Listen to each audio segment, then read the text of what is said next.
Hello again, everybody. I'm Scott Casper. What do you say? Let's take a look at the news from the national governing body of our sport, USA Wrestling. We start the show, Toronto, Canada, the Pan American Games. Over 4 days, Team USA racked up 15 medals in the sport. 8 of the 16 athletes in competition won gold. In men's freestyle, Olympic and two-time world champ Jordan Burroughs won his second Pan American gold at 163. He outscored his opponents some 35-3, improving his career record to an amazing 108-2. In the championship finals, he scored an 11-0 tech fall over Joan Blanco of Ecuador. Well, actually, Bruce talked to me a little bit before the match, and he said this guy's going to stay down, he's going to stay low, back up, and give you a hard time early. And Looks so like he understood it a little bit. Yeah, and so I knew that would happen, but I kind of just wanted to stay the course. And so the focus was to continue to move, continue to work, and get angles, and then obviously I thought he would break a little bit in the end. And so I was fortunate enough to do that. I didn't kind of start the match the way I wanted to. I thought I took multiple shots, but they weren't as solid and crisp as I'd like to, and so I didn't feel as sharp early. But the more you shoot, the more that guy wears down, the more opportunities I create for myself. 19-year-old sensation Kyle Snyder made his major senior level debut for the U.S., doing so at 2:13. Like Burroughs, Snyder came home with gold. He outscored his opponents 31-1 and took out Canada's Arjun Gill in the finals by way of a 10-0 tech fall. I don't know if I could pinpoint, exactly what the difference was. I just felt like that I was very prepared for this event. I trained really hard leading up to it, and this is something that I marked down in my calendar as a goal that I wanted to win the Pan Am Games, moving forward to the World Championships to build some momentum. So I think I was very prepared. He's a good opponent, but I was just ready to wrestle. Well, Zach Reyes won 3 straight Pan American Championships and continued that trend in his first Pan American Games. Replacing Travel Delagnev on short notice, Ray won every bout, including a 3-0 shutout in the finals against Canada's Corey Jarvis. It's always exciting to win any tournament, regardless if it's the Pan Am Championships, Games, Dave Schultz, World Championships. It's just, to the extent of how excited you get. But yeah, I planned on winning a tournament this weekend, regardless of where it was. I got a call because USA Wrestling needed me, and I'm here and I wrestled pretty good. Competing in his first Pan American Games, 4-time World Team member Brent Metcalf was in one of the toughest weights in the tournament. His second bout, he scored a wild 10-8 win over past world silver medalist Franklin Gomez of Puerto Rico. In the finals, Metcalf scored an 8-2 victory over Cuba's Franklin Marin and ran around the mat waving the American flag. It was good. It was good to go through the processing and all that stuff, and to go through maybe having things not be exactly how you want them, because you have to be within their boundaries, talking about getting your weight management and things like that. So it was good to experience that, and the biggest thing for me is this right here, is you got it, and it's not exactly what you want, talking about the World and Olympic Games, but it is a big event, and you went and you took care of business, and that's step forward, step up, step in the right direction. Now September, here we come. Jake Herbert and Angel Escobedo continued their winning ways, winning silver for the U.S. Herbert won his second Pan Am Games medal, going 2-1 at 189. It was a loss for him in the finals, however, to world medalist Ramirez Salas of Cuba. Coming in to replace Tony Ramos on short notice at 125, Angel Escobedo. He went 2-1 in Toronto, but fell to Cuba's Yolis Bani in the gold medal round. In total, Team USA, the men's freestyle squad, finished with 4 individual titles and a pair of silvers as well. We'll be back after the short timeout. More when we return.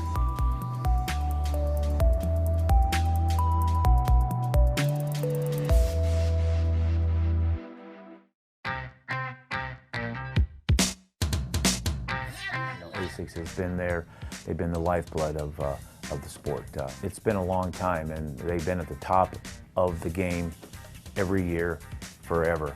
And I'll tell you what, now that I think about it, maybe that's where I've gotten my inspiration, because I always want to be in the top of my game in wrestling, and I think that's where ASICS is and wants to be as well.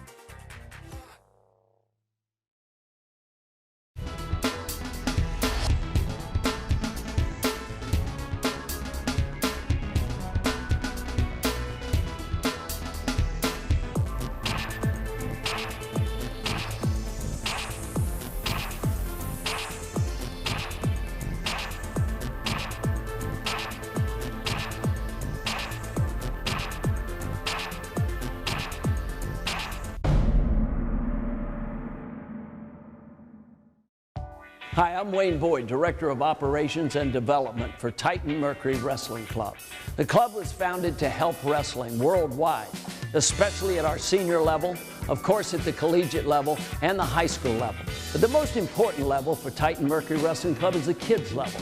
And these are some of the guys today that will be tomorrow's Olympic champions. Let's hear it, guys. Titan Mercury! That's Titan Mercury Wrestling Club, San Marino, California.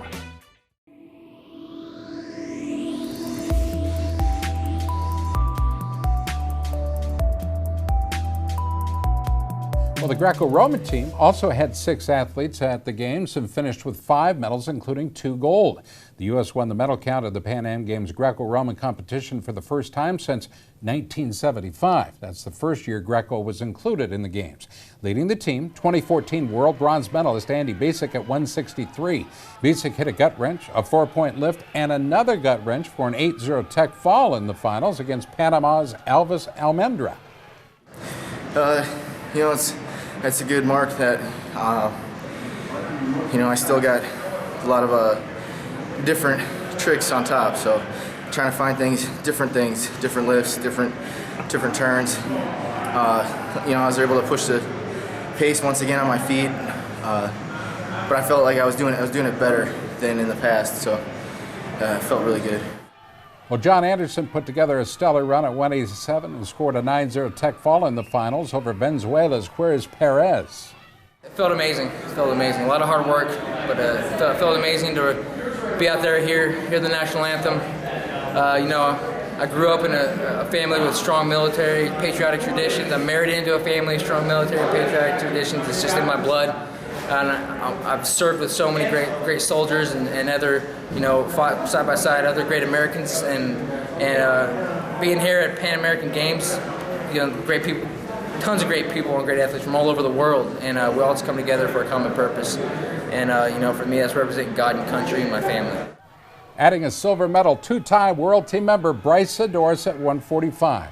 Sidoris won his first 2 bouts, then fell to Rivas of Venezuela in the finals. Winning bronze for Team USA with 2-1 records, 2-time Olympian Spencer Mango at 130 and Big Robbie Smith at heavyweight.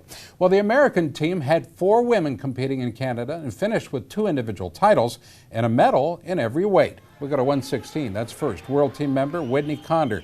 She opened up with a pin over Yumilka Alvarez of Cuba and then drew Mexican star Alma Valencia in the gold medal round. She scored a hard-fought 3-2 victory and celebrated the win with the American flag draped around her shoulders.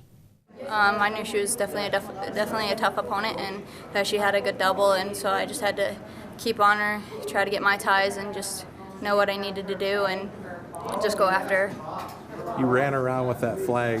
We had a couple guys do it last night. What was that like? That was pretty cool. It was just amazing. It felt so amazing to be able to run around with our flag and be able to support the U.S. and know that I won, and just be able to show our country what I can do and be able to show the Army what I can do as well. 2-time world champ Adeline Gray opened the event with a 10-0 tech fall over world silver medalist Helene da Silva of Brazil, and then she took out her opponent from Puerto Rico in the semis. Going for the gold, Gray delivered a dramatic win, scoring a 2-point turn with just 1 second left for a thrilling 9-6 victory over Canada's Justina D'Estasio. There's a lot of points flying all around that match, so the fact that we came down to that last couple seconds wasn't very surprising, and she shot in deep, and I was able to get my foot hooked on her leg and not give up the takedown. And then I was able to get around top and then get that crotch throw that I've had a couple times. My foot actually slipped. I didn't think I had it, and I put one little extra oomph at the end with my arms, and she went over, and I couldn't even believe it when I was watching up on the replay with counting down 1, 2. I was like, oh, it really happened. Adding bronze for the team were world team members Alyssa Lampe at 105 and Erin Claudio at 138. Next up for the entire U.S. team will be the World Championships in Las Vegas this September. All right, quick timeout. We'll be back right after this. Stay tuned.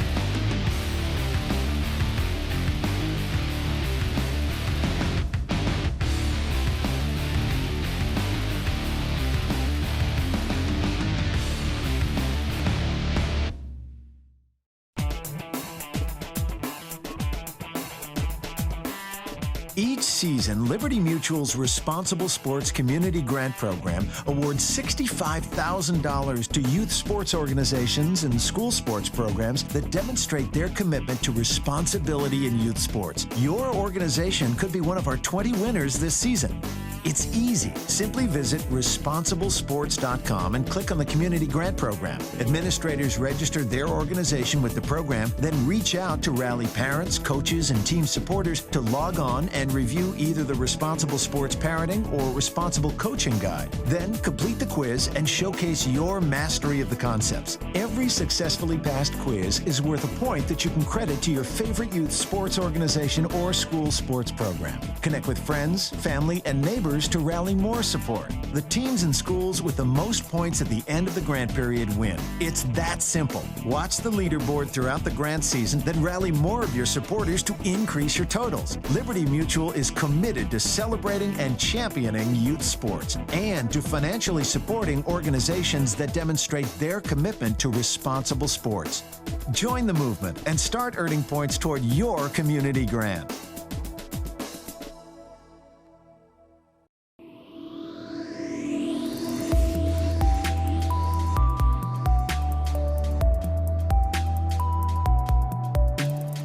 Well, there's still one spot open on the U.S. World Team, and independent arbitrators decided that a best-of-3 final series will take place between the 2015 U.S. Open champ Nick Maribel and the 2015 U.S. World Team Trials champion James Green. Of course, that's at 154.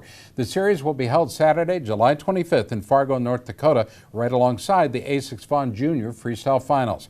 Now, as you may remember, Maribel did not attend weigh-ins at the World Team Trials due to a reported injury and requested a delay in the final wrestle-off. On June 18th, USA Wrestling announced that its Freestyle Sports Committee had denied that request. Now, following procedures in USA Wrestling's bylaws and in the Ted Stevens Amateur Sports Act, Maribel filed a USOC Bylaws Section 9 complaint. The arbitrator ruled in his favor, so he'll get another shot to make the World Team in North Dakota.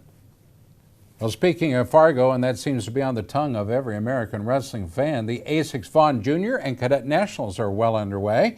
It's the 45th edition for the world's biggest wrestling tournament. We're going to take you through just some of the action on this week's show, and the rest of the tournament will be featured in the coming weeks. We start with the first championship, the Cadet Women's Competition. 4 returning champs were in the field, but only one was able to repeat as a champ. That's Colorado's Ashlyn Ortega. She won her second straight title at 132, scoring early and often for a 10-0 tech fall in the finals over California's Cassandra Oliva. Okay, so I came into the tournament a little too cocky, as my coach would say, and I was thinking about last year and how I won it, and that's something you can't do. You can't live in the past. It's always about the moment.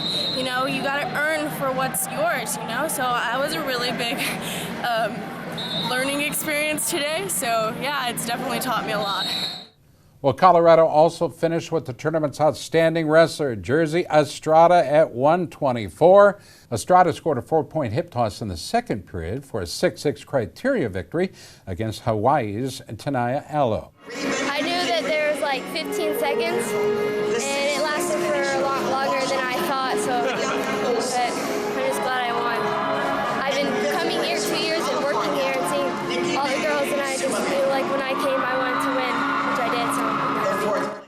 California's Gracie Figueroa took out 2014 Junior and Cadet Nationals champ Rona Heaton at 115 pounds. Heaton, of course, of South Dakota. The final score was 5-0. So Gracie, you've wrestled Rona Heaton a bunch of times. She has wins over you. What was different this time on the mat and in your preparation? Well, what was different was that I wrestled my match. The other times I wrestled her matches. So I pushed the pace on this one and everything, and I just worked harder, practiced more, and yeah. Next, we go to 101. California's Alita Martinez won her 4th USA Wrestling National title this year. She defeated returning Cadet Nationals champ Haley Horton of Georgia in the finals by way of pin. Martinez also won the Body Bar UWW Cadet Nationals title in both the Cadet and Junior divisions at the USA Wrestling Girls Folk Style Nationals as well. How does winning this tournament prepare you for the World Tour? I was really looking forward to this tournament, so it makes me feel like I'm going to do good at World.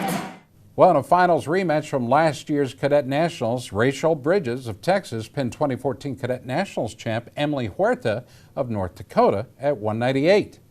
This year I was tried to stay lower because that's how I got beat last year. I got thrown a lot. I have to stay low, stay focused, learn how to defend those head and arms real well so I can put them in play in the game. So what did it feel like to be a national champion? I mean, that must have been a little bit better feeling than going up there and taking second, huh? Yes, sir, for sure, definitely. Knowing that you're on top and you just put in that work to win just feels a whole lot better in the end. Virginia's Jessie Kirby put away Tania Sanchez of California in just 40 seconds to win the title at 172. Well, I was hoping to do well, but I honestly did not picture myself winning it because this is my first year at Fargo, and I'm taken by surprise, honestly. I was just wanted to put my best out there, and I wanted to work on. I've been working on some throws in the room, and I wanted to try some of those, and just see what I could do. Other champs at 88. Pennsylvania's Vale Ray Baker scored a takedown and 4 ankle lace turns for a 10-0 tech fall over Indiana's Caitlin Butcher. We'll go to 101. Ohio's Michaela Campbell took out Angelina Gomez of Texas, hitting a series of ankle lace turns on her way to a 10-0 tech fall. My, what action. Missouri's Alicia Hook controlled the action throughout her finals bout. She secured a 6-0 shutout over California's Marissa Gallegos at 108.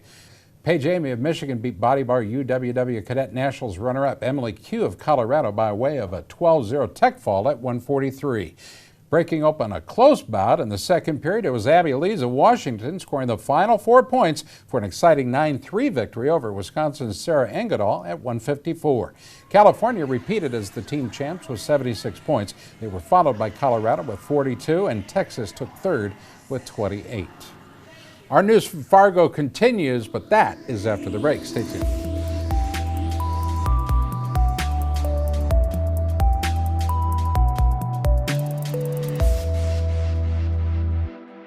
There comes a point in your life that determines who you are, whether you will lead or follow, whether you will fight or give in, whether you will win or lose, and what you will count as your victory.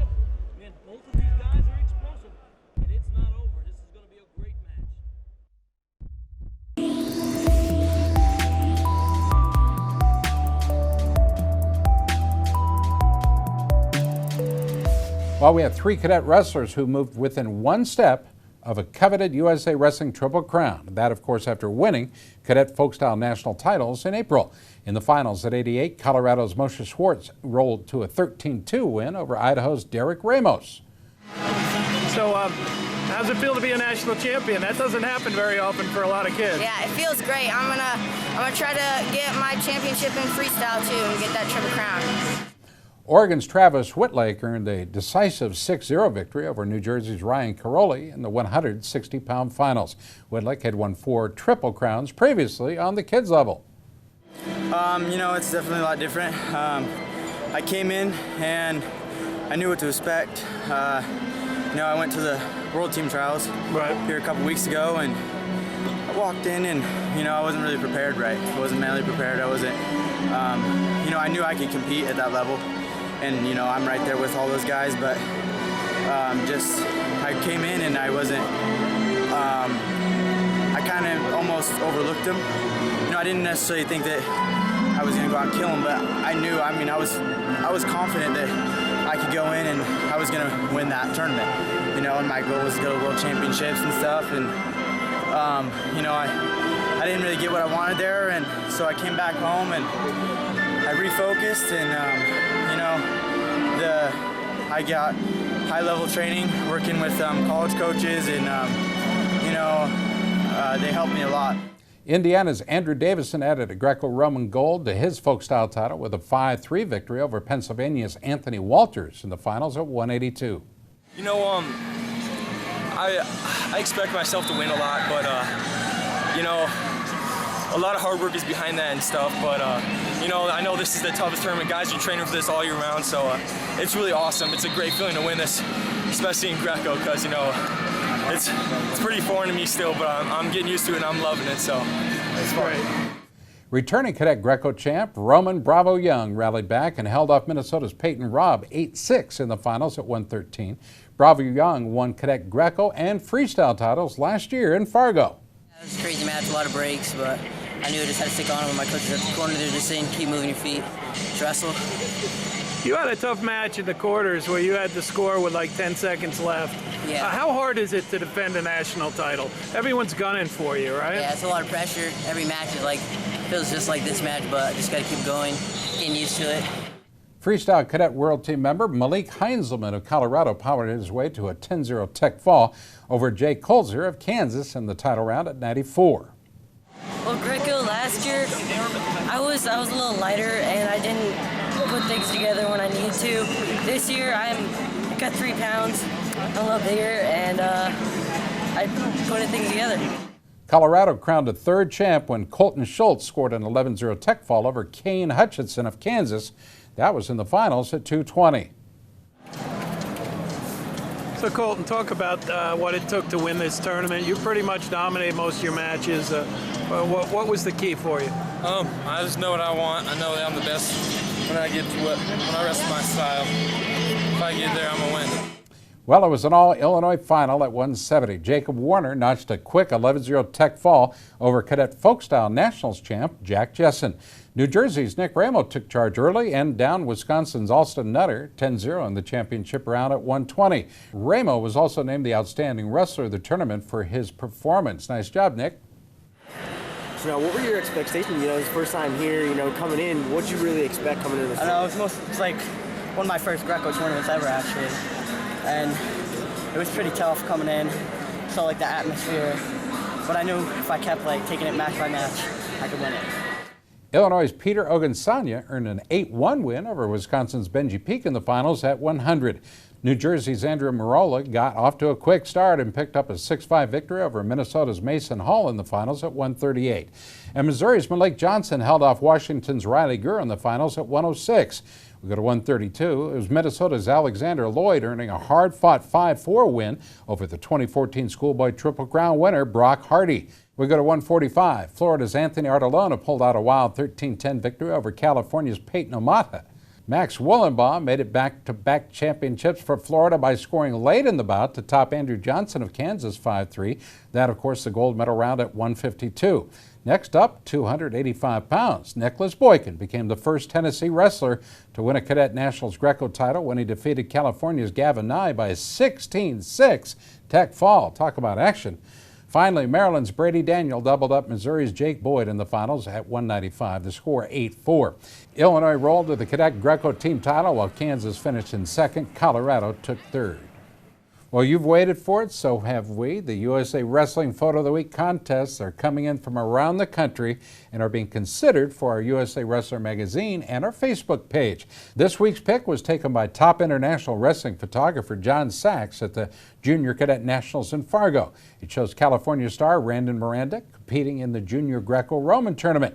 You can have your snapshots considered for our USA Wrestling Photo Contest simply by emailing them to the always hardworking Gary Abbott at gabbott@usawrestling.org.